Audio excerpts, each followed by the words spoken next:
It's prime time for VR these days, with multiple suitable VR sets on the market.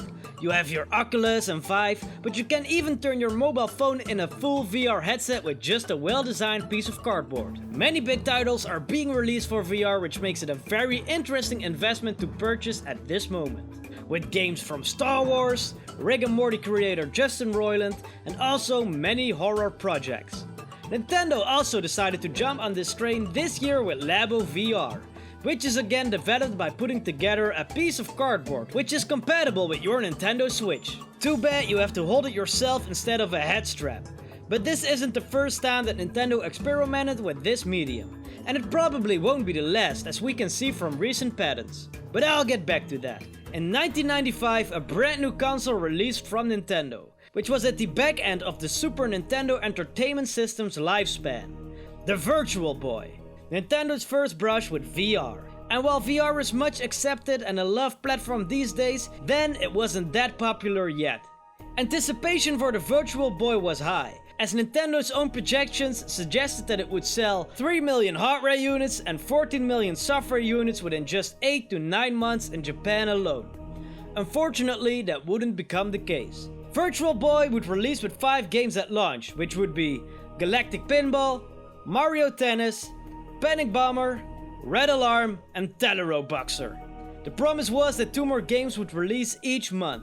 But as sales weren't to Nintendo's wishes and could be called disastrous, only 19 games would ever release for Japan and 14 for North America. There were multiple factors why the Virtual Boy did not perform as well as people hoped it to do. One of the most important ones was that our main man Shigeru Miyamoto, creator of most characters that we love, was not heavily involved. You have to understand that they were at the end of the SNES life, and the Nintendo 64 was just around the corner. So it was all hands on deck for that project, which meant that they had to have their star player on that console as well. And as they were creeping closer and closer to the 64's release, more and more developers were taken off the VR32 project, which it was called at the time, as they were put on a Nintendo 64 development team instead.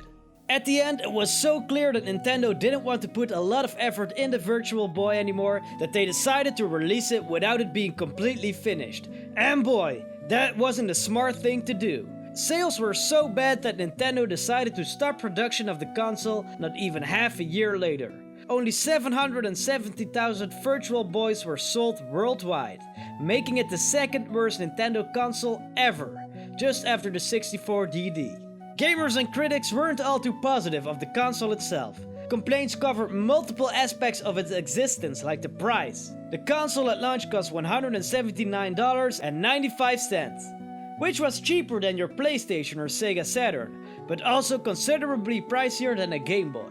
But with just 5 games at launch and much less powerful hardware than its competitors, the console was too pricey for its value. Another complaint was about the usage of the console itself. It was mounted on a heavy stand which was awkward to use, and it didn't include head tracking.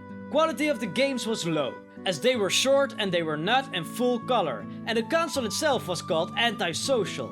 As with the home consoles, you could play together on one screen, and with handhelds you were able to play together through linking cables, or you could at least interact with another person. With the Virtual Boy you were just locked off in another world. A complaint that could be said about VR these days as well. But nowadays online access changed that for the better, as there are many online VR games to be found. So it's safe to say that it was a failure. So what about Labo? Were they able to improve playability in the last 25 years? Well, yes, at least they took a step in the right direction, but haven't unlocked its full potential yet. Even though it's perfectly fine for adults to enjoy Labo, it is clearly marketed and developed for kids, as Nintendo have stated themselves as well. You can buy the Labo VR kit for $80, making it the most expensive kit out there. And you can get multiple additional tools for this set. You have your regular goggles, a blaster for some first-person shooting, an elephant shape, and also a camera. Man, I would love to see something like this for Pokemon Snap on Switch. But still, you have no head strap, and these are just fun, cute ways to display some features. You also have VR mode for your regular Switch games like Super Mario Odyssey and Breath of the Wild. Unfortunately, this doesn't put you in a first-person perspective as Link or Mario, but you can just look around the areas in VR.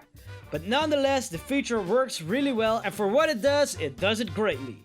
And it could open the door for more VR potential in the future. And a patent might suggest that more is on the way. Keep in mind, patents can mean a lot of things. Often we have seen them realized in some shape or form before, but at other times they will just disappear as an idea. But at least we know they're thinking about it. In September, Dutch tech news site Let's Go Digital discovered a patent that would turn your Switch into a VR headset. Only this time around it wouldn't be made with cardboard but with plastic. And it would look something like this. Yes, very immersive, I know.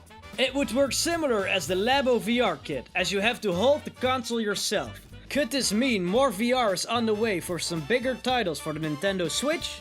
Only time will tell. As mentioned, one of the scariest things to do is experience horror in VR. And you definitely don't want to meet some characters from Nintendo that way. Like these 5 creepy Mario characters that would most certainly mess you up in VR. You can check out now what these scary enemies are on my channel. And if you like Nintendo, be sure to subscribe to XPref and leave a like for much more gaming pleasure, as a lot of more content is on the way. Thank you so much, and I will see you next time.